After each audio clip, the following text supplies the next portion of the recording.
long as we're talking about something and we stop using roadblocks, like the idea that we already know something for certain, because that's when the conversation stops, and that's when we're never going to get better. We're never going to learn. And I personally want to become a better person. Same. And if we're not getting better, we're probably going the other way. Yeah. I like something you said earlier was when someone says that they know it all, that's when we need to stop listening. And I'm all about learning and growing and, getting perspectives from different people, sides, and whatnot. And I think this is a good outlet to share, your idea, especially where you come from and I come from, are we shouldn't, in society, we wouldn't be sitting here exchanging stories. But now that we are, it's pretty good because we're both, I'm learning from you just as you're learning from me. And I think that that's beautiful. So. Well, I've been wrong 1,000 times in my life. I plan to be wrong about 1,000,000 times more.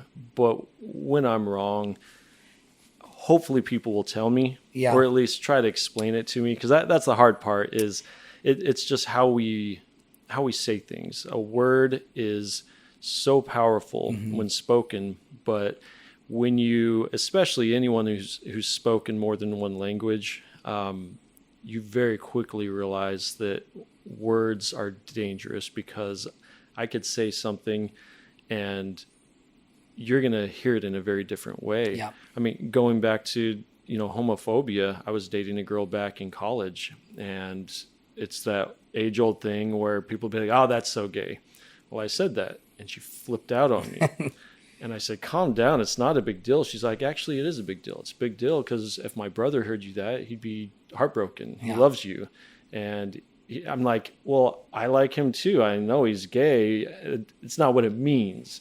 And it took me pretty much her just beating me over the head to realize that it doesn't matter my intentions. Yeah. I have a responsibility to read the room that I'm in and recognize that there are people that do not come from my background. Right. So if I'm visiting another country, I keep my mouth shut and I listen because I've offended so many people over the years. Trying to compliment people even, I'm offending people. Yeah. But I think there is another side to that coin as well. We do have to recognize that there are people that come from different backgrounds. And there are idiots like me that I was told my whole life to believe a certain way. And I'm like, great, I've got this part of my life figured out. And then wham, just across the head, you're whacked with someone saying, no, you're absolutely wrong on this one. And I don't think it's a matter of wrong or right. I think it's a matter of where you're at, who you're talking to, what your intentions are. Yeah. And if someone says something to you that's incredibly offensive, try not to get offended, but instead try to educate.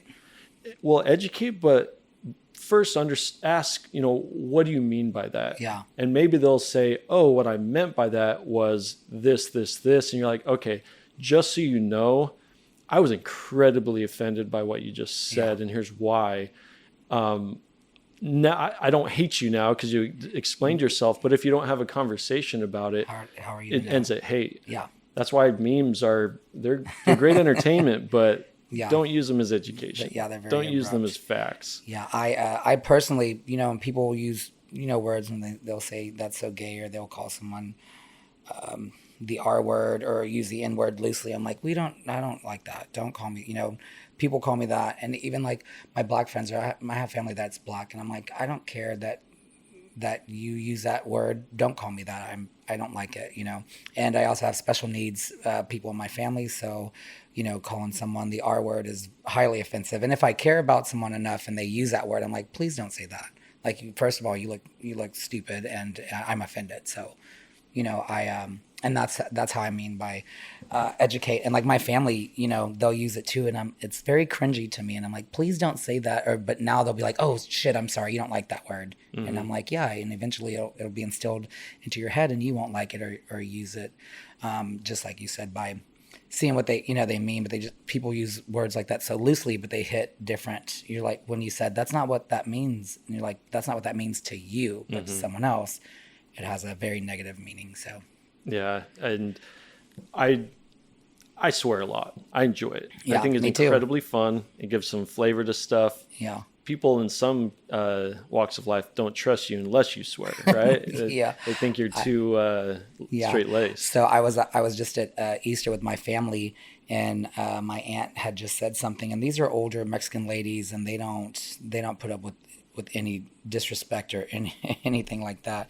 Not that anyone does, but I walk in, I'm like, "What's up, bitches?" And they're from the ages of 40 to, I think my oldest aunt is like 66, and my aunt Alice, she was like, she's like, she said, I was trying to tell someone the other day that no one calls us bitches but Timmy, because he uses it in a different context. It's not how bitch is supposed to be used, but for some reason he gets away with it, and he's the only person that could call us that. But I even have clients, older, pretty conservative ladies, and and I'll just throw the bitch word out there. It's my favorite word, but they do not like it in Mexico. Do not call the women bitches there, or putas in Spanish, because that is highly offensive. And that's something I had to learn. Like you said, I've been an idiot and an asshole, and not thinking of my surroundings or where I am, using, I used to, I one of my exits or whatever was thanks bitch. I would say that all the time as a term of endearment.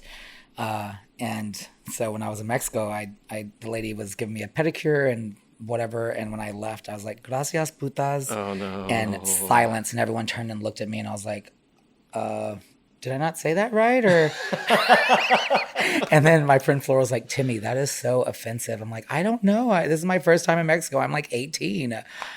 So you're definitely right about your surroundings and using it in Great example of lost in translation right there. Absolutely.